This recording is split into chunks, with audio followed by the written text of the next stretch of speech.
if the proposed constitutional amendment requiring all voters to show a photo ID before voting passes in November, what rules, what enabling legislation would you propose to implement the language of the amendment in 2013? And we'll begin first with Julie, and then Karen, you can respond. We're continuing to use the same order here, but I'm going to make this a very brief response. I haven't thought that far ahead on this issue. I've thought a great deal about understanding this issue, both pro and con, and listening to people talk about it and reading all the extensive coverage we have in the press these last many months. But I have not thought about in terms of what I would do as a legislator to do specific implementing regulations. I would let the people make their decision about it this fall. And then I would look to become very knowledgeable about what the different options were for the enabling regulation after that. I do think it's a very serious issue, this legislation, for our state. I think that in terms of the evidence, if you look at the arguments for it, they're not that well supported, and yet it's a very dramatic change to our election system being proposed in terms of no longer having same-day registration. It's going to be an unfunded mandate for our local levels of government to implement the new approach, and I think that the voters should weigh very carefully the evidence that's been presented to them, whether it supports this type of approach. And moreover, I do not personally think while we should perhaps have a discussion about bipartisanly doing election reforms to address any of the concerns raised as part of this discussion, it should not be put in the state constitution. It should be a legislative initiative and should be in statute and not in the Constitution, because it's not sufficiently flexible to address needs in the voting system long term. Karen? Thank you. Repeat the question. I forget. No, I have it. Thank you. Okay. I do, and Julie and I had another forum the other night, and they just point blank asked us, do you support voter ID or don't you? And it was right down the line. The Democrat candidate said no, they don't support, and they were going to vote no for voter ID, and the Republican candidate said yes, they did support voter ID. And I do, and I told the story of my mother, I am born of 2 Democrat parents, by the way.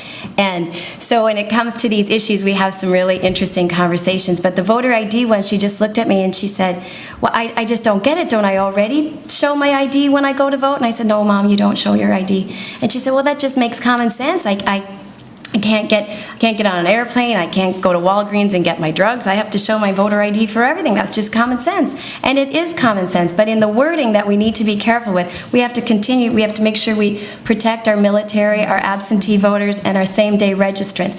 It does not eliminate same-day registration. That's not in there at all. What it does is you can no longer vouch. You will no longer be able to vouch for 15 people. And that's the way it's written right now. So you can go to your place that you vote, and you can bring 15 people in, and you can vouch.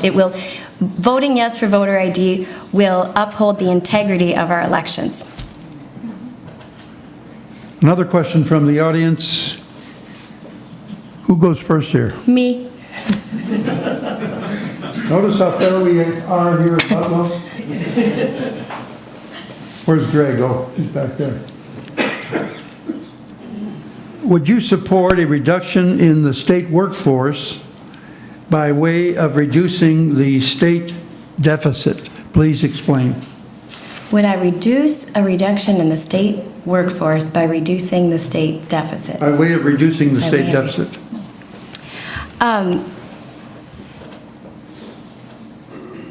Well, I think again, it all comes down to the budget issue. We have to maintain and keep that budget in order. What the Republicans, by turning the $6.8 billion deficit into a surplus, we have to continue to do that, which will free up money so we don't have to lay off any state workforce. We need to continue to help our job creators create jobs here in the state of Minnesota so it keeps the economy moving and gets more revenue, real revenue coming into the state of Minnesota, which will let us not have to lay off state workforce. Really? First of all, I want to say that provisional ballots are not the same thing as same-day registration. They have a provisional ballot, but then they have to make the effort to go someplace later to make sure their voter registration is verified at a later point in time for that to count. In terms of the issue of state employees, first of all, in the rounds of cuts we've already experienced in the last 8 years, we have reduced state employees dramatically in some agencies. Secondly, not only in our state, but nationally, our state employee workforce is aging so rapidly. One of the concerns is we're going to lose them so quickly we won't be able to replace them. So under Governor Poleni, he had an Office of Enterprise, which one of its goals was to learn how to increase productivity in state government and find lots more efficiencies, because we just weren't going to have the workforce necessary to do the work because so many people were going to retire so quickly. And prior to the Great Recession, we were supposed to have started hitting in 2010 labor shortages in Minnesota because of the aging of our population. That's all been delayed now because of a delay in people's retirements and other factors in the recession. But in fact, whether it's in the state sector, but particularly in the state sector because of the type of academic and work backgrounds they have, we actually will probably continue to see a decline in state employees through attrition, through retirement, and I do not expect that we will necessarily hire all of those back. We will look for redesign and efficiency to take up some of that. Next question. Who's up? Are you supportive of Obamacare? If so, what are the positives of socialized medicine? Oh, I forgot one of the ground rules is no physical violence. Well, how about the ground rule of no partisan inflammatory questions? First of all, the use of the term Obamacare, although I've seen some bumper stickers that are trying to turn this around, I think they say Obama cares. It is inflammatory in itself because it's generally been regarded as a negative term. Secondly, Obamacare is a market-based, insurance-based reform effort. It is not in any way what would be referred to as socialized medicine. Either a single payer, like Canada, where you have socialized funding, public funding, but completely independent providers, or more fully socialized like Britain, or TRICARE, the veteran system in the United States, where you have both the insurance and the employees are employees of the government. So the Accountable Care Act is bringing forward initiatives that do a couple different things. First of all, it will cover more low-income adults in the United States with Medicaid. So there's an expansion of Medicaid. Minnesota was already covering most of those people. That's that GMAC conversation you heard a couple years ago, and can we still afford GMC or not? And if not, how are we going to afford to cover low-income adults who are living off of $8,000 or less a year, most of whom are mentally ill, chemically dependent, or some combination of those kind of things, mostly men, and a lot of them veterans. So Minnesota was already, for the last couple decades, paying for these adults. So in fact, the federal act will actually take that financial burden off of Minnesota. It puts it back on all of us through federal taxes, but off of us directly through our state taxes. Secondly, it's creating this insurance exchange in which people in the individual and small employee market can purchase health insurance in a transparent, compare apples to apple kind of environment, and then those who are of lower income, there'll be a subsidy to help them buy that insurance. There's some thought, too, that the insurance came for those small employers, small businesses that already buy health insurance for their employees will actually provide a more competitive marketplace, and they might see prices for those products drop in the future. No, I don't support Obamacare. And I did live in Canada for 9 years under their socialized medicine, which is just about as close as you can get to Obamacare. And I defected from Canada because of their medical system. We had a very bad accident happen with our son, and I had to call 911 while we lived in Winnipeg.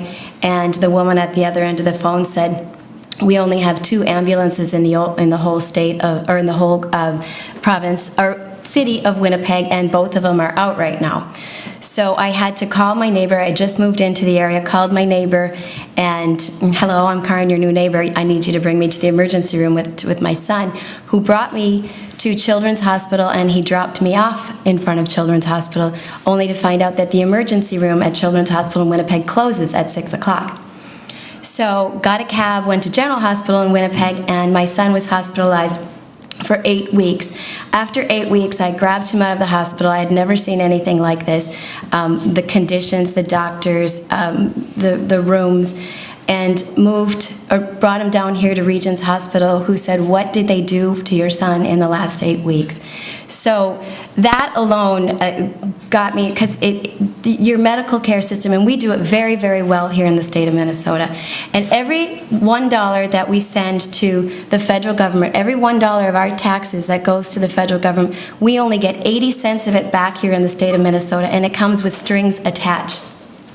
So why can't we keep our tax dollars here in the state of Minnesota? We do medicine very, very well here with the Mayo Clinic and the University of Minnesota. We need to keep our tax dollars here in the state of Minnesota and make our own decisions when it comes to healthcare systems. Next question from the audience. All we've seen for the past year is gridlock. How will you break through it? Are you next, Karen? Yeah, I'm next. I wasn't there at the Capitol, because when I am, there won't be any gridlock. It really is. I really do have a history of getting things done and negotiating. And that's one of those things. I don't know if it's egos or if it's. I hate the word bipartisan, because nobody uses it out here in the real world. We always work together. When you're getting a business deal done, you work together to get the deal done. You don't not work with him just because he's a competing company or he's on the other side of the table. You both want to get something done. So I really do have a track record of getting things done. I don't think the solution is to lock yourself in a room and not speak to the other side and pout. You really do need to keep the communication lines open. And again, my degree was in communications. And in being in sales for the last 12 years, that's all we do is negotiate and communicate. And it doesn't matter what level. And former Representative Bunn says it's a different kind of communicating at the Capitol. No, it's not. They're all just regular people like you and me at the Capitol. And you need to keep communication open at every level. So I know when I'm there will be no gridlock. Julie, you want to respond, rebut, or pass? Or just take my 2 minutes. In terms of gridlock, not having gridlock means you have to have legislators who actually have some moderation in their views, first of all, because they base them on evidence and facts. The fact that Ms. Housley thinks that the Accountable Care Act is anything like the Canadian healthcare system, or has any relation to the story she told about her son's experience, as much as that was very significant in families, indicates she doesn't know either what the Accountable Care Act is or how Minnesota's healthcare reforms work and how Minnesota's system should work. Because none of the things that we're going to be adapting to, or the things we have adopted through reforms in the last many years in Minnesota, lead to anything that she's referred to in her story about Canada. We will continue to be Minnesota-focused, market-oriented, consumer-directed, patient-focused, all those kinds of things have choice that Minnesotans have come to appreciate and value in our healthcare system. In terms of gridlock, it depends on how partisan you are. Karen and her husband have publicly, supported Michelle Bachmann over the last many years in several ways. And Michelle may personally, as Karen is as well, and her family, be a lovely person and lovely family. But if you think that's a style of leadership, or if you think that's a level of partisanship that will lead to any kind of compromise or relieving of gridlock at the legislature, I believe you're mistaken, because it requires people who actually will take ideas from the other side of the aisle, will sign on to people's bills from the other side of the aisle, will vote against their own leadership on occasion, if just not often. And I have done all of those things. I have voted against my party on numerous things, time and time again. I have voted against groups that have endorsed me in various ways. I always take each issue on its merit, wherever that idea comes from, whomever it comes from, whether a Republican, Democrat, a senator, or legislature. I evaluate it on its merit, and I go forward from there.